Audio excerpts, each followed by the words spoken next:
Bonsoir. Soir de Ballon d'Or avec Louis Vix qui se trouve au Châtelet, là où a lieu la cérémonie. Cérémonie à laquelle ne participeront pas les joueurs du Real. Louis, ils ont décidé de ne pas prendre l'avion car ils sont certains que Vinicius ne sera pas Ballon d'Or, c'est ça, vous confirmez ? Écoutez, oui, vous êtes très bien informé, Eric, effectivement, puisque aucune délégation du Real Madrid n'est présente ce soir ici au Théâtre du Châtelet. Alors c'est un sacré rebondissement quand même dans cette 68e édition du Ballon d'Or, parce que c'était pas du tout mais ce qui était prévu. Au contraire, Vinicius était quand même le grand favori au vu de ses performances la saison dernière qui ont amené le Real à gagner une 15e Ligue des Champions. Tout a commencé visiblement par une rumeur qui arriverait de Manchester. On rappelle que l'UEFA co-organise cette soirée avec nos confrères du groupe l'équipe. Évidemment, on en parle énormément ici autour du Théâtre du Châtelet. On a espéré jusqu'au dernier moment voir et apercevoir le numéro 7 du Real Madrid. Finalement, il n'en est rien. Pas de représentant, ni même Emilio Butragueño, donc pas de Florentino Pérez, pas de Carlo Ancelotti, Jude Bellingham, Dani Carvajal était censé aussi être là, mais finalement le Real a décidé de boycotter cette cérémonie. On dit que Rodri sera Ballon d'Or. Vous avez des infos? Je l'ai vu arriver tout à l'heure avec ses béquilles. Oui, alors ce sera peut-être le premier Ballon d'Or d'ailleurs de l'histoire à avoir des béquilles sur scène pour remporter ce si prestigieux trophée individuel.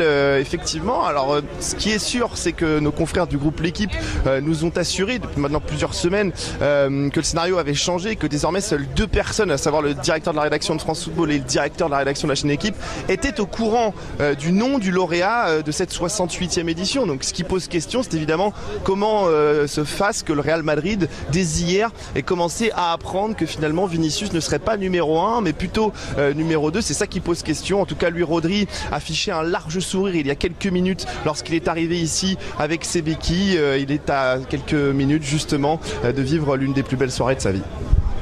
Vous restez avec nous, Louis. Ce sera un coup de tonnerre forcément parce que tout le monde donne Vinicius gagnant depuis plusieurs semaines. Incroyable, incompréhensible. Tout dans cette histoire est fou. À commencer par le comportement du Real Madrid. C'était pas très fair-play. Non mais le Real, admettons que Vinicius ne soit pas Ballon d'Or ce soir. Le Real a gagné 6 des 10 derniers. Et on a une collection invraisemblable. Il faut savoir perdre.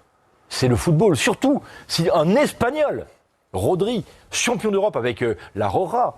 Et donc avec des joueurs du Barça. Et le sélectionneur espagnol fustige justement l'attitude du Real qui boycotte cette cérémonie. Vous êtes d'accord, le Real manque d'élégance, Jackie, dans...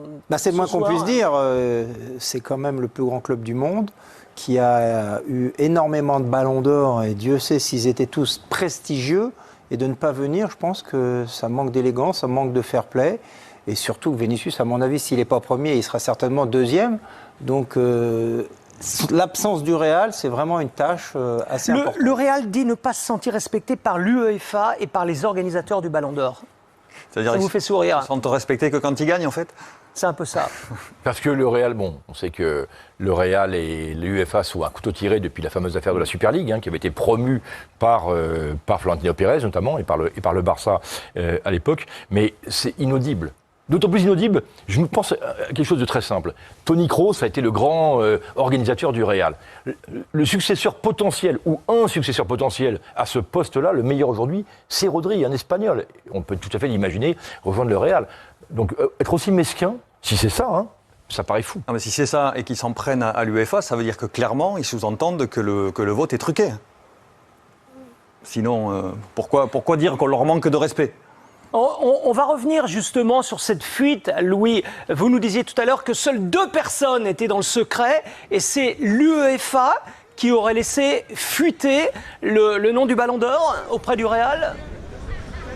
En tout cas, ce que l'on nous dit, c'est qu'a priori, la fuite serait à l'origine venue de Manchester. Alors après, de qui, comment...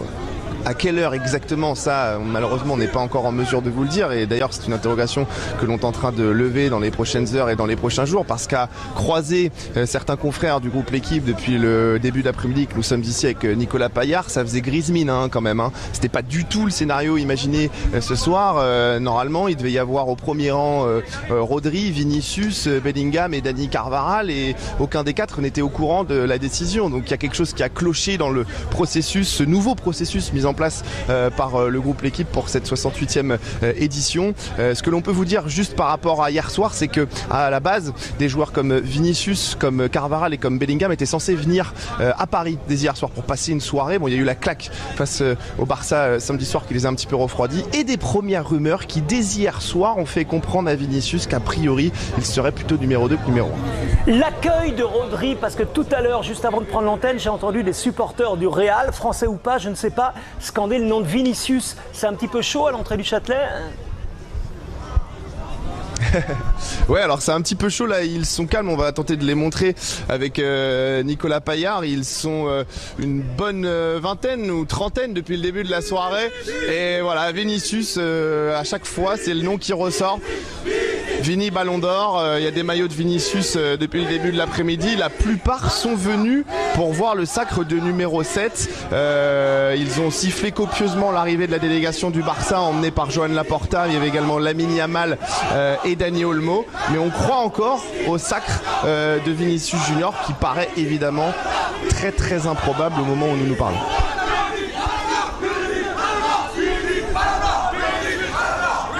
Et en même temps, messieurs, si c'est Rodri, bon, ce qui se précise quand même, parce que ce ne sera sans doute pas... Si c'est Vinicius, on va rigoler quand même. Ils auraient pris l'avion.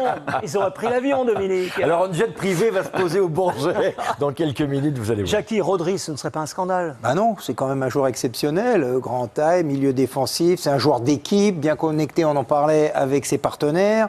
Il a une présence, il marque des buts, il a un bon jeu de tête, il est rarement blessé, il est là, mais bon, et puis en plus, les statistiques montrent que quand il joue, les victoires sont souvent très présentes. Une qualité de passe. Il a l'intelligence, il a tout ce que l'on recherche chez un milieu de terrain, et il est sobre, et c'est vraiment ce qu'aiment les entraîneurs, un joueur d'équipe. Voilà. Rodri, ce n'est pas un scandale, Dominique? Absolument pas. Au contraire, c'est la récompense de ce qu'est le football. Moi, je n'aime pas le Ballon d'Or parce que c'est une récompense individuelle dans un sport co, donc je ne vois pas toujours le sens. Mais là, pour le coup, ça récompense l'essence même du football. Et que le Ballon d'Or échappe à un attaquant, j'ai regardé un petit peu ces derniers temps, c'est rarissime. Hein. C'est un tous les 10 ans, en gros. C'est Matthias Sammer dans les années 90, c'est Cannavaro dans les années 2000, et c'est Modric, si on considère que ce n'est pas un milieu offensif, un peu plus récemment, en 2018. Voilà. Et surtout, il viendrait, si c'est lui, quelque part, venger l'absence de Iniesta, de Xavi, surtout Xavi, qui a fait 3 fois 3e consécutivement, de Steven Gerrard, qui ont toujours été abonnés aux accessites. Après, voilà, la récompense était vampirisée par 2 extraterrestres pendant 15 ans quasiment. Donc, Ouais, même si sur les dernières années, il y a peut-être des choses à redire. En tout cas, un ou deux trucs discutables. Rien à redire, vous êtes tous d'accord avec ça. Ouais. Si c'est Rodri qui est Ballon d'Or, a priori, ce sera lui qui sera Ballon d'Or pour un homme qui a quand même gagné cette année la Première Ligue et l'Euro avec l'Espagne. Reportage. Salut les amis, bienvenue sur la chaîne Juste le Madeleine. Vous savez tous que nous allons parler du Ballon d'Or. Ouais, Rodri, Ballon d'Or 2024. C'est vrai, ça fait mal, mais bon. Le Real Madrid aussi a boycotté cette cérémonie parce que tout le monde croyait que c'était Vinicius Junior. C'est vrai, moi je dis, Vinicius Junior, d'une part, mérite plus que Rodri. Moi je le dis, mais Vinicius Junior ne fait pas totalement l'unanimité. Voilà, excusez-moi. Parce que moi, je crois bien que il y a une erreur, il y a une erreur que le Real Madrid a fait. C'est de mettre en avant 3 joueurs. Je crois dans le top 10, il y avait 5 joueurs du Real Madrid, bien tout comme ça. Déjà dans le top 5, il y avait 3 à 4 joueurs du Real Madrid. Déjà, c'est un peu beaucoup trop parce qu'il y avait déjà Bellingham, Carvajal, Vinicius, Toni Kroos, Valverde. Il y a énormément de joueurs du Real Madrid. Et si nous voulons vraiment... Moi, je vois des Madrilènes qui sont vraiment un peu malhonnêtes.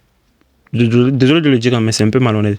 Puisque Bellingham a fait une meilleure saison que Vinicius. Ça, disons la vérité. Bellingham a fait une meilleure saison que Vinicius. Carvajal même a fait une meilleure saison que Vinicius. Mais c'est parce que Vinicius c'est un attaquant, on l'a plus mis en avant. En fait, c'est ça le problème. On a plus mis en avant Vinicius Junior. Parce que tout le monde le voyait comme le Ballon d'Or parfait, un truc comme ça. Alors que je crois que Jude Bellingham est plus apte à prendre ce Ballon d'Or. Alors les amis, si vous avez d'autres questions, posez-moi des questions et dites-moi votre avis sur ce Ballon d'Or que vous voulez dessus. Merci les amis. Et surtout les amis, et je vois des gens parler de racisme. Je suis désolé, mais on ne peut pas évoquer le terme de racisme dans ce genre de truc-là. Parce que même si Vinicius ne le prend pas, je suis désolé, Bellingham et Carvajal sont plus aptes à le prendre. Merci les amis, merci. Abonnez-vous et activez la cloche de notification pour ne rien rater. Merci.